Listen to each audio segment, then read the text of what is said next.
Olá, e bem-vindo às Crônicas Romanas, uma história de Roma em português. Episódio 4: Lucrécia dá à luz à República Romana. No episódio anterior, nós conhecemos 3 reis romanos, e se somarmos o Rômulo, já estamos perto de conhecer todos os reis de Roma, que, segundo a tradição, foram apenas 7, assim como eram 7 as colinas de Roma. Com a morte de Márcio Anco, os romanos escolheram para seu rei um etrusco exilado, com o nome de Tarquínio Prisco, que daria origem ao que seria a primeira e última dinastia de reis de Roma, a dinastia dos Tarquínios. Esse exilado etrusco seria, na verdade, filho de um grego, que não estava satisfeito com as dificuldades de subir na vida entre os etruscos e se mudara para Roma, que era uma comunidade famosa por acolher forasteiros sem fazer muitas perguntas. Em Roma, Tarquínio ficou rico e se aproximou do rei Márcio Anco, de cujos filhos ele acabou ficando tutor. Com a morte de Anco, como os filhos ainda eram pequenos, o Tarquínio foi escolhido rei por sua popularidade, pela sua riqueza e pela proximidade que ele tinha com o rei morto. Tarquínio liderou tropas romanas em guerras com tribos latinas e depois com os próprios etruscos. E ao voltar vitorioso, ele inaugurou também a tradição romana dos triunfos, em que generais romanos celebravam ao voltar a Roma com tesouros e prisioneiros de guerra. Essa tradição ficaria como uma marca da Roma republicana e do Império Romano. E celebrar, ou melhor, ser celebrado num triunfo se transformaria numa ambição daí para frente. Essa tradição ficou tão marcada na história de Roma e na própria Europa que Napoleão Bonaparte, mais de 1000 anos depois do fim do Império Romano, ao retornar vitorioso a Paris, né, eh, para celebrar as vitórias dele, o que ele construiu? O Arco do Triunfo, que obviamente até hoje é visível e prominente lá em Paris. Com os recursos acumulados por tantas vitórias e tantas comunidades vizinhas, o Tarquínio Príncipe mandou construir 2 coisas em Roma. Primeiro, o Circo Máximo. O circo era um estádio para corrida de cavalos que seria com o tempo aumentado e melhorado no decorrer dos anos, sendo palco, além das corridas de bigas e de cavalos, de jogos, de lutas de gladiadores, foi também palco de cerimônias religiosas. Esse local, onde o primeiro circo máximo teria sido construído, continuou a ser utilizado no decorrer dos séculos e até hoje está delineado em Roma como um parque e um local de shows. A outra obra que o Tarquínio Prisco deixou, que sobreviveria os séculos, foi o Templo de Júpiter, na colina do Capitolíneo, ou Capitólio, que seria um dos principais templos a Júpiter até a implantação do cristianismo no Império. Nessa mesma colina, os romanos construíram 3 templos grandes: o de Júpiter, um para Minerva e um para Juno, seguindo uma tradição etrusca de organizar os templos e os deuses em grupos de 3. A morte do Tarquínio Prisco viria através de um golpe organizado pelos filhos lá do Anco, o rei anterior, que queriam poder. Mas por conta de uma manobra da mulher do Tarquínio Prisco, eles não tiveram sucesso. Inclusive, ela manteve uma encenação de que o Prisco estaria vivo, até que um filho adotivo deles chegasse no local e fosse aclamado rei. Esse filho adotivo se chamava Sérvio Túlio e foi o próximo rei. Ele era filho de um escravo e teria sido adotado pela família real, né, e acabou sucedendo o pai. A principal obra do Sérvio Prisco, que serve como um rei transitório, foi a construção da primeira muralha em torno de Roma, que seria a muralha serviana, né, conhecida como muralha serviana.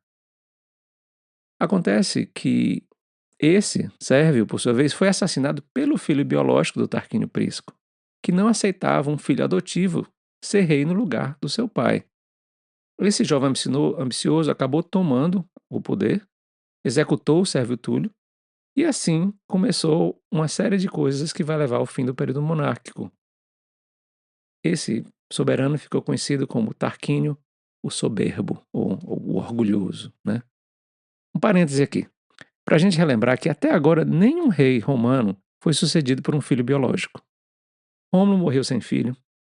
Ele foi sucedido por Numa, que foi escolhido pelo Senado, que foi sucedido por Hostílio, que também foi escolhido pelo Senado, que foi sucedido pelo Anco, que era neto do Numa, mas foi escolhido pelo Senado,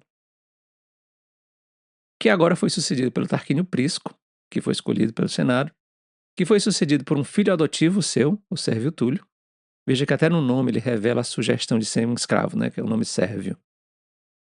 E foi sucedido pelo Tarquínio Soberbo, que era o filho do Tarquínio Prisco, biológico. O primeiro filho biológico, e a gente vai ver o que vai acontecer com eles, e uma espécie de aviso, que de certa forma essas lendas romanas davam aos líderes, que tivessem cuidado e evitassem a passagem de poder automática para alguém só porque ele era um filho biológico. No decorrer da história, não só de Roma, mas do mundo, não só da antiga, mas da atual também, temos muitos exemplos de líderes cujos filhos acabam sendo sua desgraça. Bom, tomando o poder, o Tarquínio Soberbo se mostrou um tirano modelo. Era arrogante, era desconfiado, era violento e não tinha nenhuma tolerância para a dissidência. Um legado mágico, no entanto, ele deixou para Roma. Segundo a lenda, uma mulher teria chegado com 9 livros proféticos para vender para ele, cobrando uma pequena fortuna. O Tarquínio teria se recusado a pagar o que ela tinha pedido, e aí ela olha e queima 3 dos livros. Ele se assusta, né? E então ela oferece os 6 livros restantes pelo mesmo preço original dos 9. O rei fica furioso, né? Então ela queima mais 3, oferecendo finalmente os 3 restantes pelo preço original que ela tinha pedido pelos 9. O Tarquínio, então, finalmente decide consultar os seus conselheiros e os augúrios. E esses são muito favoráveis às compras dos tais livros. Então, ele finalmente concorda em pagar o preço original por 3 dos livros, que continham profecias, fórmulas mágicas, encantamentos e prescrições, e seriam consultados, na verdade, muitas vezes durante a história de Roma, e foram mantidos em segredo pela liderança romana e pelo Senado. E finalmente teriam sido queimados anos depois, nas décadas que precederam a queda do Império Romano do Ocidente, quase 1000 anos depois dessa lendária aquisição aí do Tarquínio Soberbo. Eles ficaram conhecidos como os livros sibilinos, por conta dessa mulher ser uma sibila, ou uma profetisa.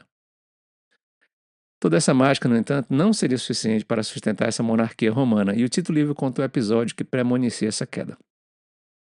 Os filhos do Soberbo, do Tarquínio Soberbo, queriam saber quais deles iria suceder o pai no trono, e foram consultar o oráculo de Delfos, levando para eles um amigo chamado Június Brutus.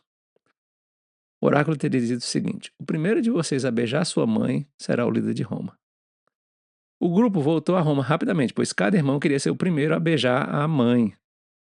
Mas ao chegarem em Roma, o Brutus fingiu que tropeçou e caiu, beijando o chão, que seria Roma, a mãe dele e a mãe de todos os romanos. Esse beijo selaria o futuro dos irmãos de Roma e iria trazer a República. Trazer a República, né? Porque o episódio final do período monárquico ocorreu quando os romanos estavam fazendo um cerco numa cidade vizinha. Aí, de novo, a constante agressividade romana. Como o cerco ia lento, os nobres começaram a conversar. Uma noite, estava lá o filho do rei, o filho do Tarquínio Soberbo, que era um jovem, chamado Sextus, né? Que era um príncipe, Sextus.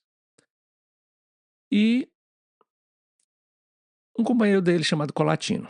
Eles começaram a disputar qual das esposas deles seria a mais casta, né? Seria a mais obediente. E seria a que estivesse se comportando lá em Roma, enquanto os maridos estavam lá no cerco.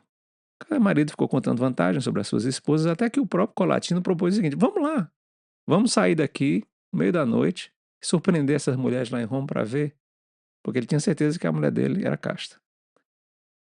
Como eles já estavam bem embebedados, sem muito ter o que fazer, pegaram seus cavalos e voltaram para Roma. E o próprio príncipe, Sextus, viu que a esposa dele estava lá com as amigas, em festas. E quando foram ver na casa do Colatino, estava a esposa dele, que se chamava Lucrécia. Ela estava sozinha, estava costurando, castamente. Bom, o príncipe Sextus ficou tomado de desejo pela Lucrécia. No momento que ele a viu, ele ficou pensando como é que ele iria ter essa mulher. E ficou imaginando, né, como é que ele poderia fazer isso. No dia seguinte, ele deixou o Colatino lá no cerco e voltou para Roma. Né, surpreendeu Lucrécia, foi recebido por ela na casa dela, e, sob ameaça de morte, violentou sexualmente a Lucrécia. Tá? A Lucrécia então mandou chamar o esposo, Colatino, e mandou chamar o pai dela. E pede para que cada um deles traga um amigo de confiança para ouvir a história que ela tem para contar. O pai dela traz um amigo e o Colatino traz seu companheiro. Quem? Justamente o Június Brutus. E essa história, como já disse, vai render bastante. Lá no fim da República, 500 anos depois, mas aqui a gente está no fim da monarquia. A Lucrécia conta a história do que aconteceu, que o filho, príncipe do rei, filho do rei, a tinha violentado. E no momento de vergonha, ela pega uma faca e se mata, na frente desses 4 homens. E segundo o Tito Livre, ela teria dito o seguinte: vocês me deem a palavra solene de que esse adúltero não ficará impune. É o Sesto Tarquínio, que vindo como inimigo em vez de hóspede, me forçou ontem à noite, com violência brutal, um prazer fatal para mim. E se vocês são homens, que seja fatal para ele também. O apelo deles não podia ficar sem resposta, né? Então o Brutus liderou uma revolta contra o Tarquínio e sua família, correu com eles de Roma, os expulsou da cidade. Com a partida desses, com a saída dos Tarquínios, o Brutus, em vez de virar rei, liderou os romanos num juramento de que eles nunca mais se submetessem a reis. Donde veremos, 500 anos depois, como mesmo depois de criado o império, os líderes romanos nunca mais usaram o título de rei. Eles eram chamados imperadores. Os Tarquínios, então, essa família de origem etrusca, acabou sendo a primeira e última dinastia real da história romana. Hoje, muitos pesquisadores históricos veem na história dos Tarquínios como uma referência a um possível período de domínio etrusco sobre os romanos, e como eles teriam se livrado desses opressores, né? Como sabemos, esse período entre a fundação de Roma, em 753 a.C., e a proclamação da República, que essa história que acabou de acontecer teria sido em torno do ano 509 a.C., ou seja, foi um período de 250 anos, perdido na bruma da transição entre a Idade do Ferro, que se seguiu à Idade do Bronze, né, que são idades pré-históricas, e o começo da história. Esse período está repleto de lendas e principalmente porque os romanos queriam muito explicar a si mesmos de onde eles vinham, de onde suas tradições vinham, quem eram eles, por que eles faziam as coisas da maneira como eles faziam. E assim eles criaram essas lendas e esses mitos, muitos deles emprestados de outras culturas, etruscas e gregas principalmente. Bom, para terminar esse episódio, onde devagarinho a gente vai passando das lendas fundadoras, dos mitos, para a história da República Romana, eu gostaria de enfatizar o papel das mulheres romanas nessas lendas e fábulas. À medida que eu ia estudando e pesquisando para fazer cada episódio, ficou claro para mim que além dos heróis que as pessoas conhecem, Enéas, o Rômulo, o Numa, o Ostílio, o Horácio, o Anco e mesmo os vilões tarquínios, houve uma série de mulheres, mulheres fortes e muitas delas violentadas, algumas fisicamente, algumas psicologicamente, algumas sexualmente, que construíram e inauguraram Roma com a força delas e também com o sofrimento delas.